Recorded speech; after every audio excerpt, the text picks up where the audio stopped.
Yes, hapa naongea ni King Daniel.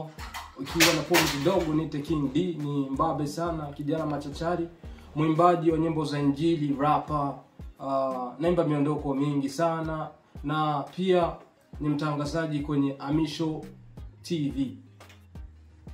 Kwa leo nimependa kuzungumza kwa wakina mama jasiri. Mara nyingi huwa tunaona wa mama wanapenda kusema kama wanaume ndio wana nguvu.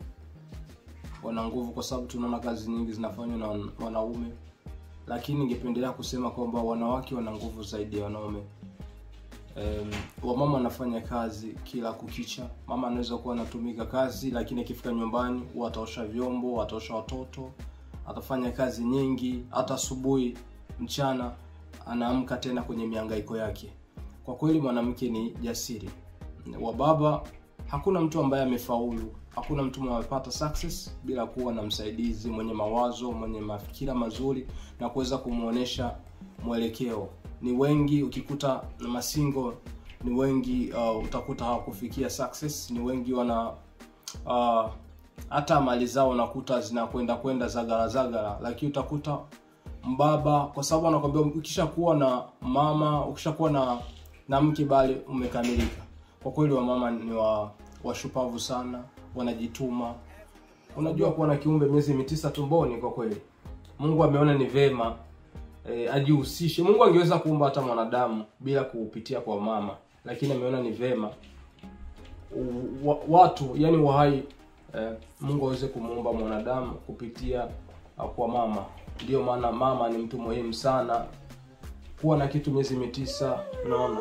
Mungu ameona ni vema maisha ya mwanadamu ajihusishe na mwanamke ili watu waweze kuzaliwa. Lakini Mungu angeweza kumuumba mwanadamu direct na asiweze kupitia kwa mwanamke. Lakini Mungu ameona ni vema. Wamama ni watu wa kuheshimiwa. Kuwa na kiumbe miezi 9 tumboni.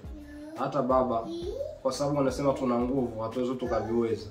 Unakuta kichefuchefu, unakuta vitu vingi sana, matatizo mengi wamama wanakabiliana nayo, lakini wanavumilia. Na furaha ya mzazi ni pale anapomwona mtoto wake uhai. Maumivu yote mzazi anasahau, mama anasahau pale anapoona mtoto wake amezaliwa. Anafurahi na anasmile. Unaona, unaliona tabasamu la mama. Kwa kweli wa mama waheshimiwe. Na ningeweza kupenda kutoa shukrani za dhati kwa waimbaji mahiri fulani wameweza kutoa nyimbo inaitwa Igichapo. Igichapo inasema kuhusu kina mama. Kuhusu kina mama, jinsi wanapopambana, jinsi wanapofanya kazi zote. Hakuna kazi wa baba wanafanya wa mama wasiweze kufanya. Unaona, wote wanafanya kazi. Ndio, saluti kwa Sister Melina Mshindi, KSK Huha, Irene, Sela, Gladys Ella, Miracle IT, Fofo Favi, Nela Chance, Anna, Marlene, na Justine Kundilimbo. Nziza mwakoze kwa nyimbo nzuri ambayo mmeifanya. Nyimbo inaitwa Igichapo. Acha niimbe kidogo, kapela kidogo, lakini mimi sio mwenye nyimbo tu, mtasikia tu. Ichimana yateretse muriwe, Ichimana yateretse muriwe, nibwo butunzi bwawe. Haguruka ugaragaze ico gicapo cawe. Ichimana yateretse muriwe, nibwo butunzi bwawe. Haguruka ugaragaze icho gichapo chawe. Unaweza mkaicheki kwenye YouTube. Alikuwa ni King Daniel, mwimbaji wa nyimbo za injili, rapper, gospel rapper, mtangazaji kwenye Amisho 257. Msisahau kufanya like, comment, kusubscribe na share na watu wengine. Happy Women's Day.